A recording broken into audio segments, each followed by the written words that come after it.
Hi, everyone. I'm Dr. Patti Farris, board-certified dermatologist and your host for this episode of the Science of Skin podcast. So today is a really interesting subject that we're going to talk about. We normally are in the science realm of skincare and what's new in derm therapeutics, but we're going to talk about a practice management issue that's top of mind with all dermatologists. So I'm excited today to welcome Dr. Sandy Johnson, and we were just talking about how we know each other, but we don't actually know each other. So it's so great to meet you, Sandy, and thank you for being here with us. Thank you so much, Patti. I so appreciate you guys doing this special edition for the Science of Skin podcast. It is so important and relevant. Yes, super. We are very happy to have you here. So for those of you who do not know Sandy, I'm just going to give you a little quick bio on her. She has a private practice in Fort Smith, Arkansas. She's been very involved in the American Academy of Dermatology for a number of years and now sits on the board of directors of the Academy. And as I told her when we were chatting before the episode, I have sat in that boardroom. It is a big job. Everybody needs to be really understanding of what an incredible commitment it is to sit on the board for the Academy. And Sandy, this is one of those times, which is a crisis time that the board really swings into action. And I'm sure everybody out there has heard about the proposed 9% cuts to dermatology reimbursement. And why don't you tell everybody what the issue is, and then we can talk a little bit about what our members can do. So people like you and I who've been in practice for a long time have seen decreasing reimbursements through the years. And that is because our payments are not tied to inflation.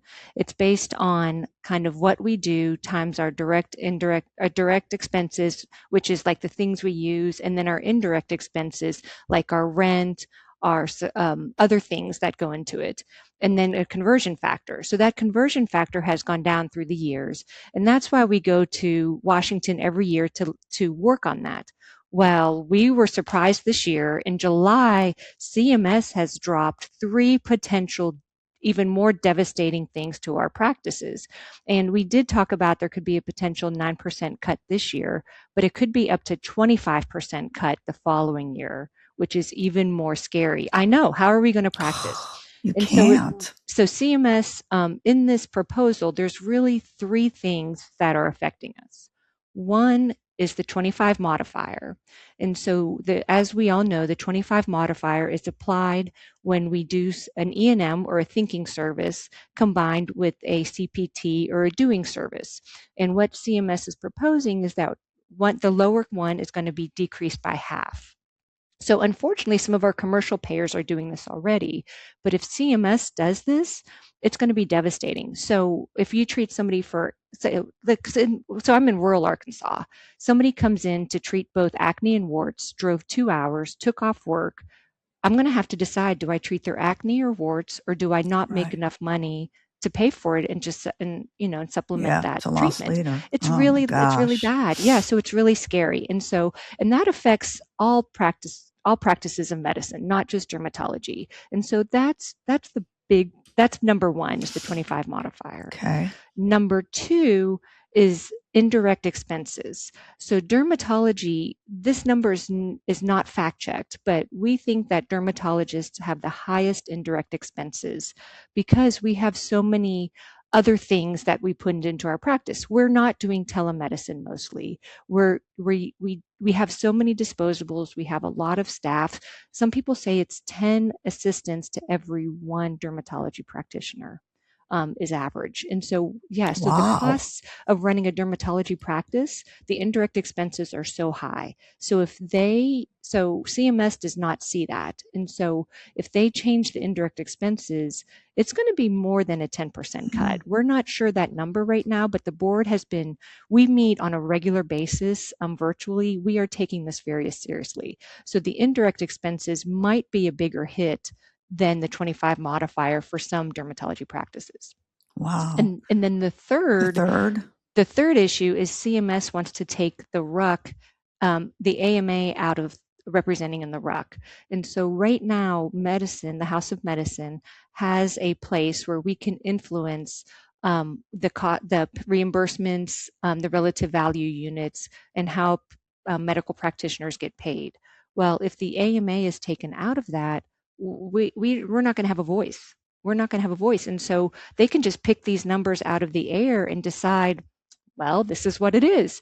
And so that's really how we decide. And so the American Academy of Dermatology, under the great leadership of our president, Murad Alam, we are so thankful he's our president this year. He is, as you know, if you've ever met him, I think everybody gets a Christmas card from him every year. I mean, he is one of the most diligent, hardworking people. So he is putting in so many hours. And then two other dermatologists I'd like to give a shout out are Amy Derrick, who has practices in both Illinois and Florida. She's, I think, putting in 80 hours a week working on this. And Andy Weinstein, who practices in Florida, who is the president-elect and going to be the president next year. And so working so diligently and putting in so many hours. And then our entire board. And Murad, kind of, I don't know if he has a sixth sense or what, but he put forth these task force trying to get ready for the other cuts that we expect every year from legislation.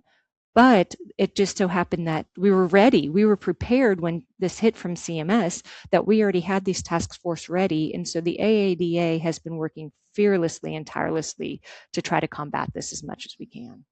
Oh, it's certainly wonderful that you were prepared for this, that you had those task forces in place. Yeah, that was a premonition, I'm sure, on his part.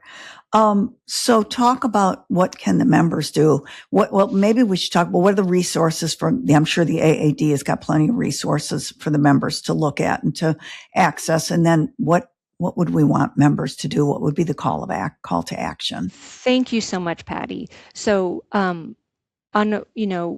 on first and foremost, so the AAD has created simple, it takes 30 seconds to click on and notify your representatives. Your legislators are there, they're there to represent us. And so click on that link as a dermatologist, send that link to your staff. You can click on it, it's voter voice at AAD. All your staff should click on it. There's a special letter that you can send from the staff, and then include your patients. There's a special letter your patients can click on. It takes 30 seconds. The more we can inundate, the better. We've already sent over 40,000 letters, but we only have until mid-September to make this happen, early September.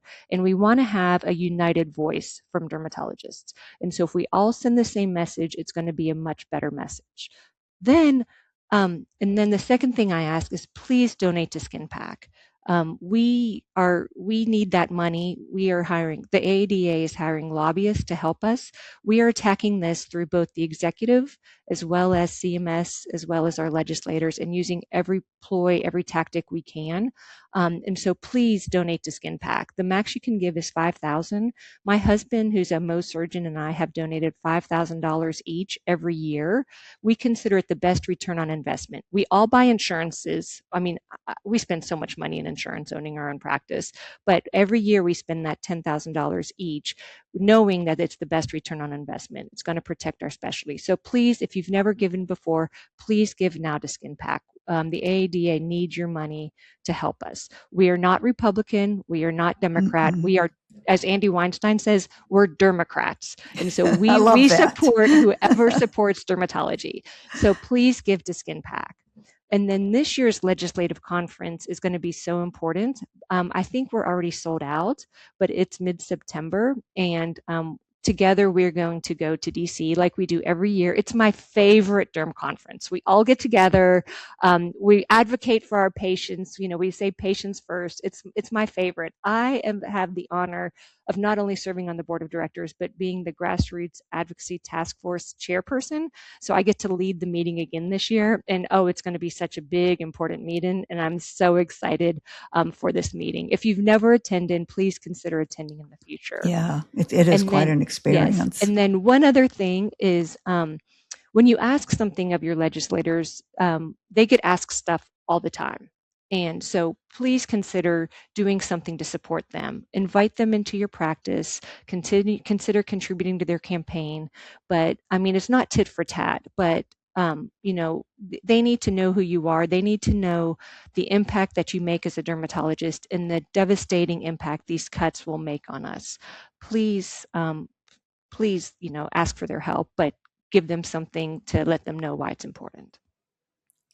All of those are great action items. And thank you so much for being here, Sandy, and for raising the awareness of this issue. And I think most importantly, we need to mobilize dermatologists. Yes. So we will, a united force is really important during times like this.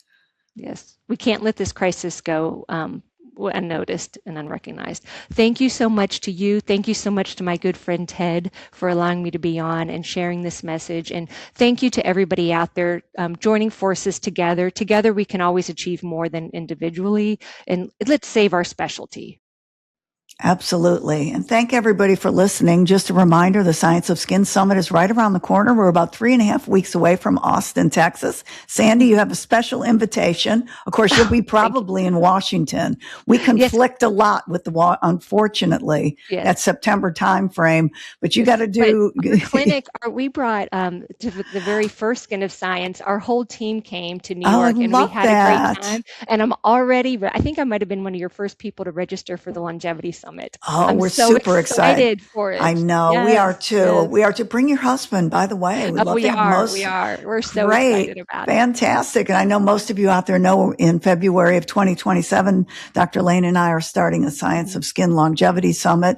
This is such a top of mind topic with all dermatologists, aesthetic physicians, as well as anybody practicing medicine right now. I say longevity is medicine 3.0. So we all need to come up to speed. It's going to be a really exciting time. Sandy, thanks again for joining us. Everybody out there, call to action.